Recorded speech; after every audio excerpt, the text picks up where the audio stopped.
నామానికి మహిమ కలుగుగాక. ఈ సమయంలో కొన్ని మాటలు చెప్పుకుందామండి. దేవుడు ఇచ్చిన కృప బట్టి పరిశుద్ధ గ్రంథం నుంచి కొన్ని మాటలు చెప్పుకుందామని. 90వ కీర్తన 10వ వచనం.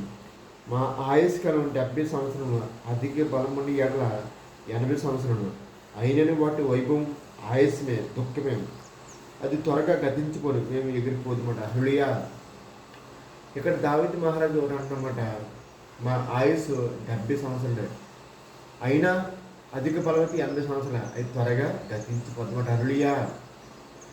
మనిషి జీవితము ఎప్పుడు మరణిస్తాడో తెలియదు, ఎప్పుడు ఎలా కూడా తెలియదు మాట.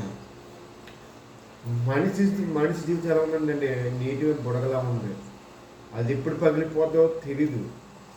మనిషి జీవితం ఒక పుష్పం లాంటిదన్నమాట. పొద్దున పోస్తుంది, మధ్యలో అది వాడిపోతుందన్నమాట. కానీ దేవుడు మనిషి కూడా ఏదో చనిపోతాడో తెలియదు అన్నమాట. హల్లెలూయా.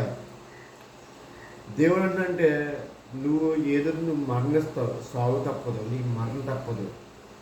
కానీ నువ్వు చనిపోయినప్పుడు నీ ప్రవర్తన ఏంటో, నీ ఆలోచన నువ్వు గ్రహించాలి. భూమిలో ఎన్నో తప్పులు, ఎన్నో పొరపాటు, ఎన్నో భయంకరమైన తప్పులు చేస్తారు. వ్యభిచారం అనే, తాగుమోతనే, భయంకరమైన విగ్రహాన్ని నువ్వు ఎన్నో చేస్తావు. దేవుడు సృష్టికర్త మర్చిపోయి సృష్టిని పూజిస్తారన్నమాట. దేవుడు రోజు లెక్కెడతాడు.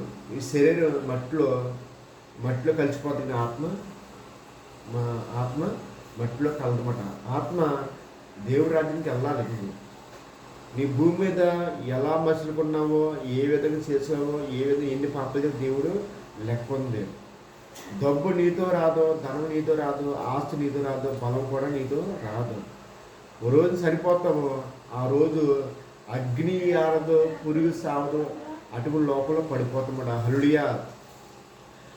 ఆ లోకం కావాలా లేదా పరిశుద్ధ లోకం కావాలా, నీ చేతికి అప్పచెప్పడు దేవుడు. రెండే మార్గాలు, ఒకటి పాప మార్గం, ఒకటి పుణ్య మార్గం. పరలోక రాజ్యం నిత్య అగ్ని నరకమాట.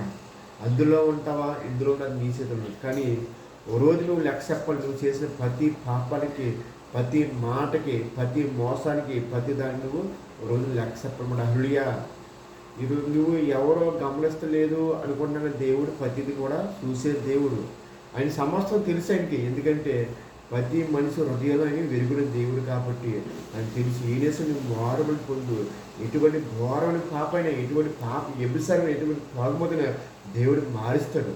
ఏనేసే పశ్చాత్తాపడు. ఎందుకంటే ఓ రోజు నీకు తీర్పు ఉంటుంది, ఆ తీర్పులు నువ్వు ఉండకూడదన్నమాట.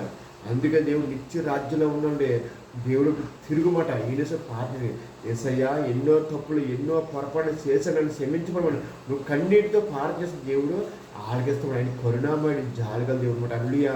ఈ చిన్న ఒక దేవుడు దీవించింది కాక. ఆమేన్.